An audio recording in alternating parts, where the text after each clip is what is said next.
Amelia picked up the phone with trembling hands. Time had passed, and she was still unable to communicate with her aunt, Mrs. Miller.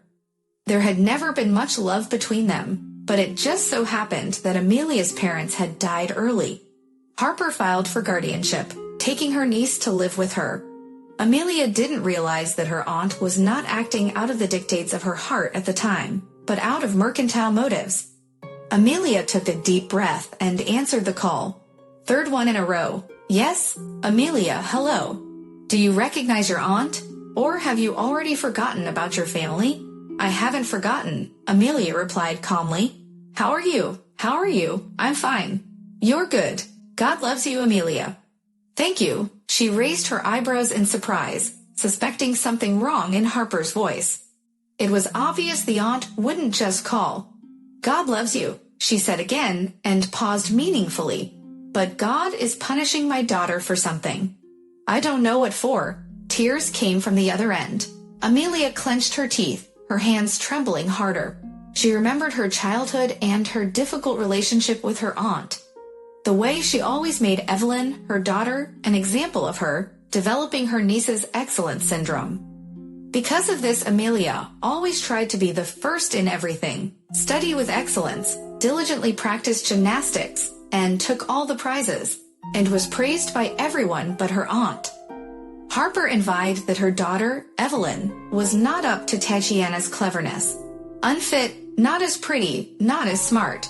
She compensated for her daughter's shortcomings with the most expensive outfits and the best tutors, and even once bought her a prize at a local gymnastics competition, just to prove to everyone that Evelyn was more talented than her sister. The girls were going to the graduation together. Evelyn wore a couture dress worth her mother's annual salary, which was bought on credit, and Amelia wore a modest dress she made herself. Of course, Harper did everything to make her daughter the star of the prom and remember this evening forever. And so it was. Evelyn, feeling like a queen, got to the attention of men and went wild. So much so that 9 months later, Harper had a granddaughter, Gulia. Who was the father? Evelyn informed Amelia with a happy face, wanting to finally crush the rival. Amelia was shocked because that same guy turned out to be the young man Amelia had been dating and was in love with. Harper wanted to force the grieving father to marry Evelyn, but her authority was not enough. He ran away, not wanting the responsibility of a youthful mistake. It's your fault, Tatiana, you.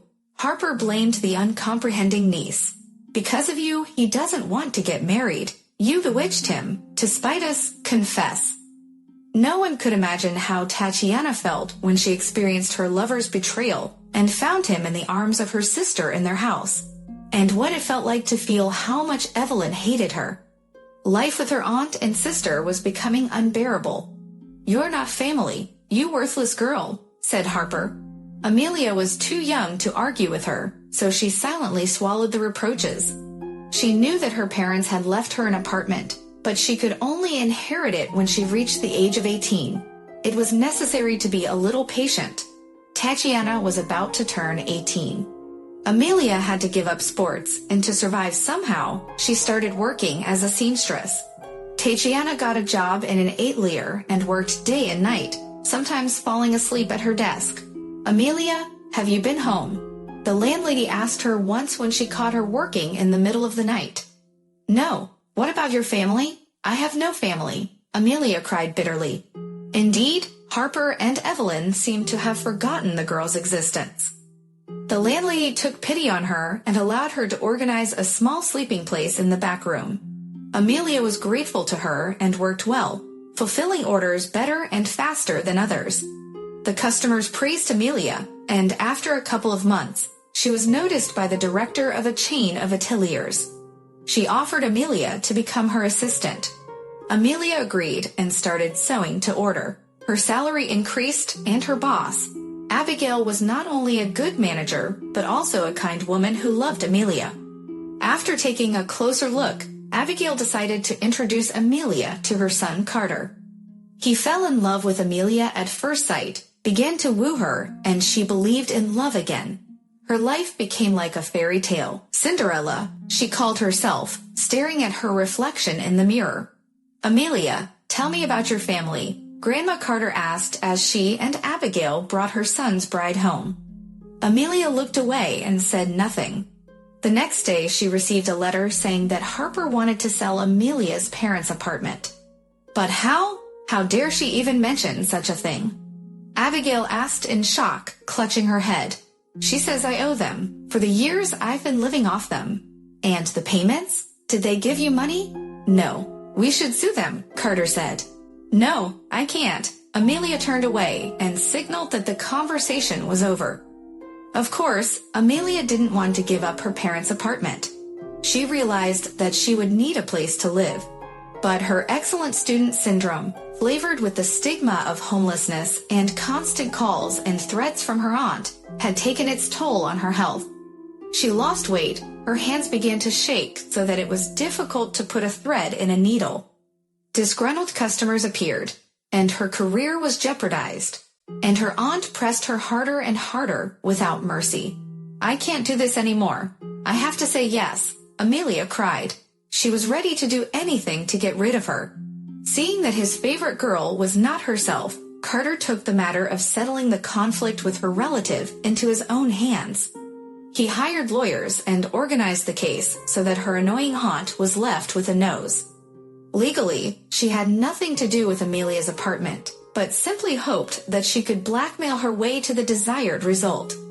Harper counted that Amelia was young and inexperienced, that she had no one to rely on, and that she would not fight and give up.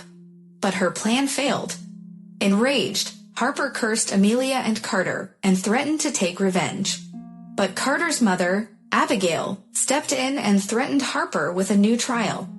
After calming down and healing her nerves, Amelia became well again, and she and Carter had a wedding. There were no relatives at the wedding on her side. No one invited them. Harper quieted down for a while, leaving Tatiana alone, but she still couldn't forgive her for being happy. She was jealous that her niece had managed to settle down in life, that she had married a good man, and that everything was going well for her. And her daughter, Evelyn, was still an underachiever. Accustomed to permissiveness and money from her pampering mother, Evelyn left her daughter to Harper and built relationships herself.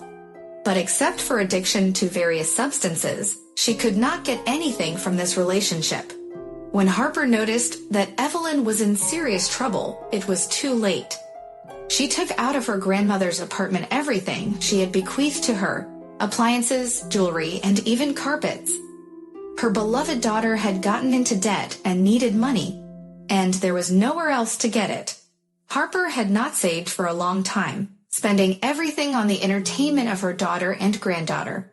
Realizing that the situation was hopeless, she again remembered about her hated niece, who was doing well. "God loves you, but my daughter is being punished for something. I don't know why. You stole all the happiness from her," she said to Tatiana on the phone. "Harper, stop the concert," Amelia said quietly but firmly. She didn't expect herself to be so bold. Perhaps it was because her husband was there at that moment and held her hand firmly, letting her know that he was with her. "Heartless," Harper exclaimed. "If you have everything, then please excuse me. Stop, I need money, my granddaughter, for Gula's operation. She's been sick for a long time.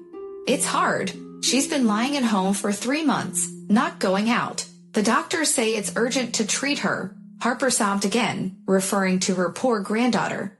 "Really?" Amelia raised her eyebrows in surprise.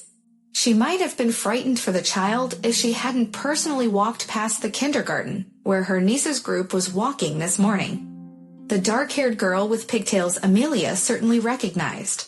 The child was very similar to her father and Tatiana's first love. A healthy girl, Gulia, was laughing merrily, playing in the sandbox by the fence. "Isabella, don't throw sand at Ava," the teacher shouted to her. The girl lifted her eyes, looked at Amelia, laughed, and ran to the fence. But Amelia didn't bother to stop, walked away. Amelia probably could have hesitated and believed her aunt, but on social networks, pictures of a happy and healthy Gule were constantly flashing on the Harper page, where Amelia looked at her niece and knew that everything was fine. Anyway, she was sure that Giulia was healthy, and she was very angry that her grandmother was sinning by deceiving and pitying her innocent child. Yes, she's been sick for months. We sold everything. Harper continued to lie. I don't believe a word you say. It's a lie. Goodbye and forget about me. I am nothing to you. You will regret it, shouted the aunt, but Tatiana didn't hear her insult anymore. Her husband, Carter, dropped the call and permanently blocked the phone of the inadequate relative. Should have done it sooner. Amelia smiled, hugging her husband. I promise she won't bother you again. Are you sure? She would do anything for money if she came to our house. That's impossible. We're opening an atelier in the capital and moving there. I wanted to surprise you and tell you later, but now I realize there's no better time. Do you agree? Yes. Amelia clapped her hands happily. Her dream had come true despite her relatives' intrigues. Their lives took on a new meaning, and soon Amelia had a child and cut the past out of her life, dedicating herself to her family.